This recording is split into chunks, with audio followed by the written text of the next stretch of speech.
তোমার জানি আমি শুধু চলে এসেছি আবার কিছু নিয়ে। তা দেখো বসিয়ে দিচ্ছি কড়াইটা গরম হয়ে যাক।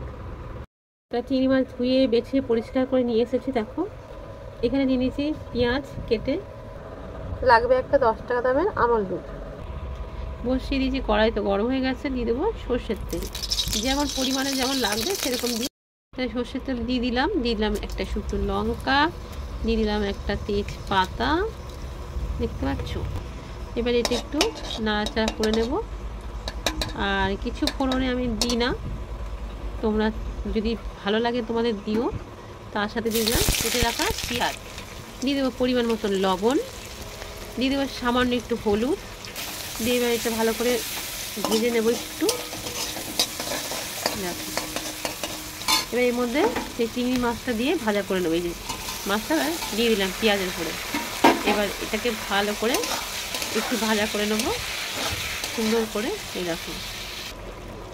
দেখো চিংড়ি মাছ দিয়ে কতটা জল বেরিয়েছে। এর মধ্যে একটু দিয়ে দেবো লঙ্কা গুঁড়ো, যে যেমন পরিমাণে দাও সেরকম পরিমাণে তোমরা দিয়ে দেবে। আমি কিন্তু এক্সট্রা জল দিইনি, দেখো মাছের থেকে আর পেঁয়াজের থেকে এরকম জল বেরিয়ে গেছে, দেখতে পাচ্ছ। কষাতে কষাতে ঝোলটা পুরো শুকিয়ে যাবে। দেখো এবার এটা তো কষানো হয়ে গেছে, দেখতে পাচ্ছ কালার দেখেছো, জাস্ট ওয়াও। কিন্তু এখনও শেষ হয়নি। এইবার আমি দিয়ে দেবো অল্প পরিমাণে একটু জল, পেঁয়াজের জল আর মাছের জল ছিল। এবার দিয়ে দেবো অল্প পরিমাণে একটু জল।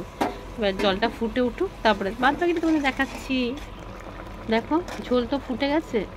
আর এই সময় তোমাদের নারকেলের দুধ দাও, আমি তো নারকেলের দুধ দিয়ে করি না।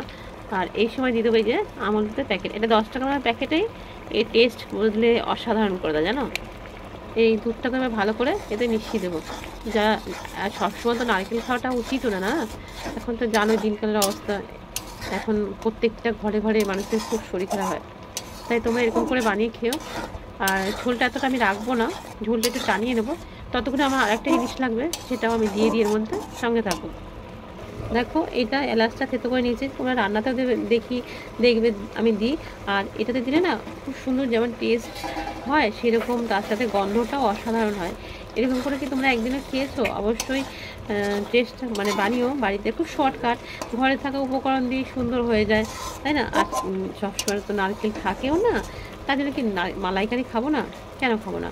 তো দেখো হয়ে গেছে, যেহেতু মালাইকারি তার তো মালাইতে একটু রাখতে হবে, তাই নামিয়ে নেবো। লাস্টটাকে ভালো করে মিশিয়ে দিয়ে এবার নামিয়ে নেবো। কেমন হয়েছে দেখতে বলো তো, কালারটা মনে হচ্ছে না তুলে নিই? বলো, আমার ফোনটা থেকে সমস্যা যেতে বোঝা যাচ্ছে। এই দেখো এবার নামিয়ে নিই, গ্যাসটা বন্ধ করে দিই। আর বেশি টানানো যাবে না, মালাই জিনিসটা হবে তো, তাই গ্যাসটা বন্ধ করে দিলাম। নামিয়ে নিয়ে তোমাদের দেখাচ্ছি।